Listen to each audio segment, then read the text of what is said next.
Hey guys, what's up? Hopefully you guys are having a wonderful week. I decided to make this video today to answer Maximus Lyricus question that she asked. It's a subscriber of mine, and I know many of you guys who make videos know who she is. But she had asked this question, and I figured that I would make a video out of it. Especially since some of you guys, which it was a shock to me really, when I got some comments that, a few of you guys take my journey as a model on non-protective styling. It's flattering, but I wasn't even thinking of myself that way, and I'm gonna address that for in the video, and you're gonna see why I didn't think that. Okay, but this is a question. It says I'd like to hear you talk about how your hair is doing regarding protective styling versus non-protective styling. Okay, so how am I going to answer this? First of all, I don't really protective style. So can I make a fair comparison between protective styling versus non-protective styling? And I'm thinking this question pertains to hair growth and not necessarily thickness or texture or anything else. So how do I feel about my hair growth versus maybe me not protective styling?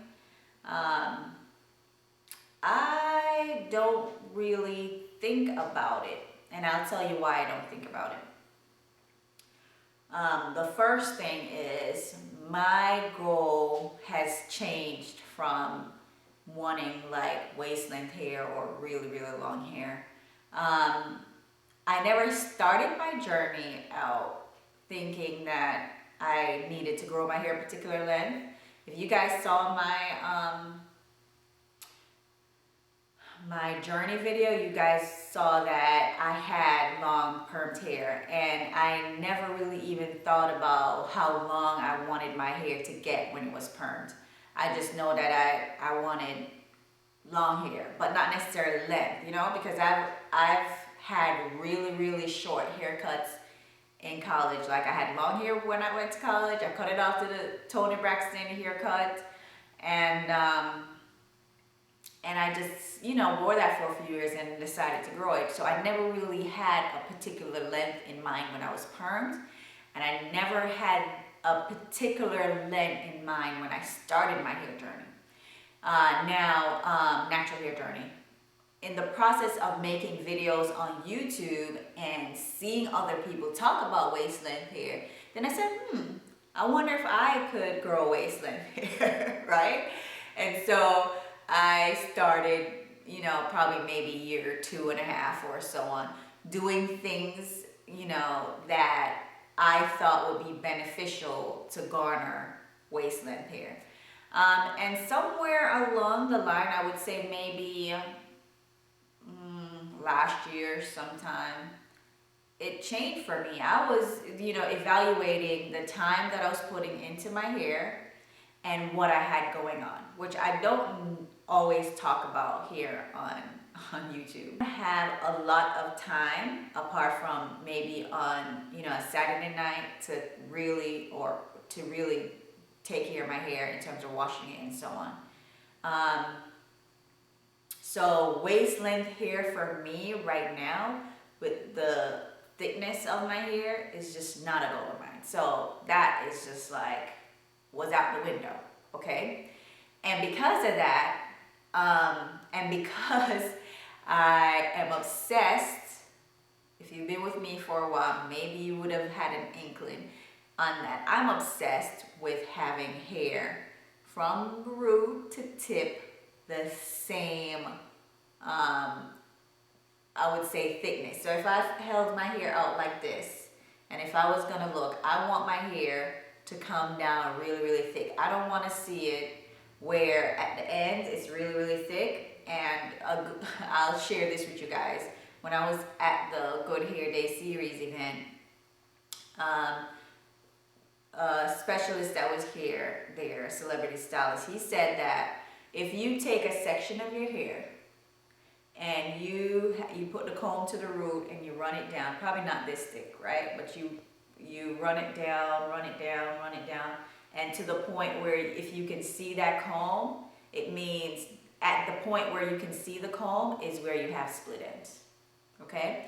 I'm obsessed with having hair, all the way down. I guess maybe you could say just healthy ends. I'm obsessed with it.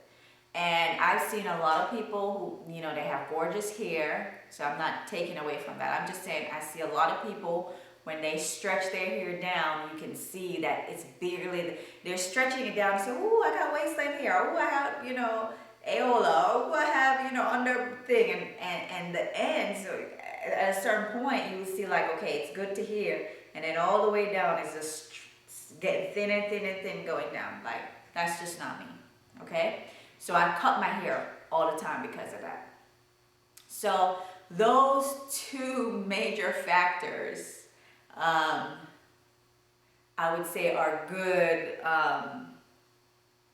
reasons why I don't have excessively long hair in comparison to how long I've been natural. Do I believe that I can grow long hair? Yes. Do I believe that I have to protective style to get that long hair? No.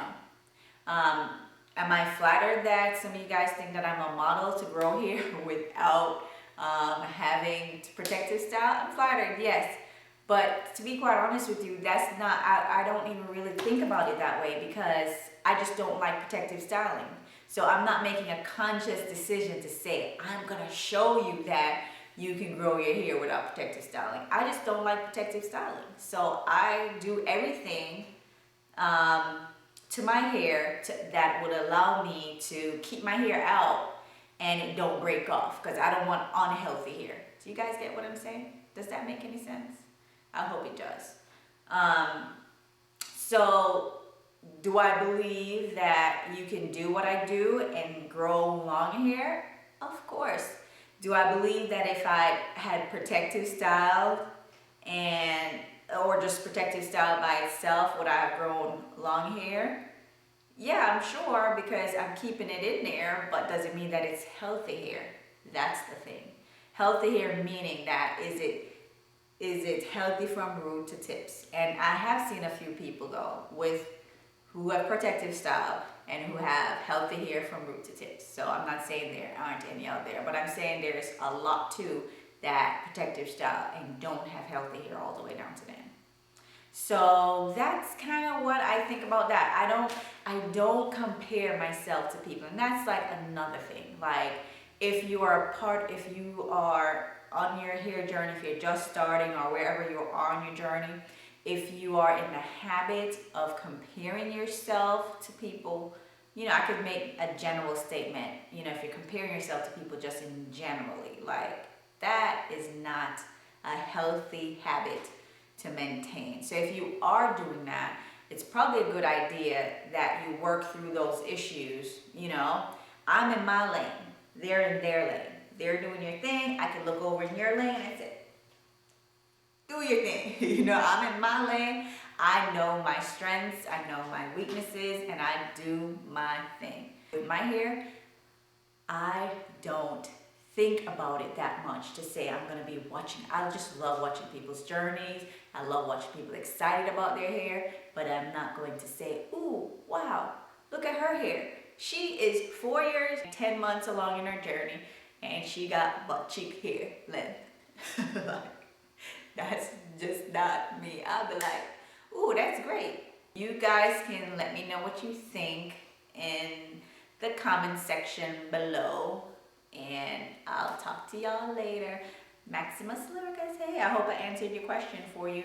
I don't know, maybe you tell me how my hair is doing, but hey.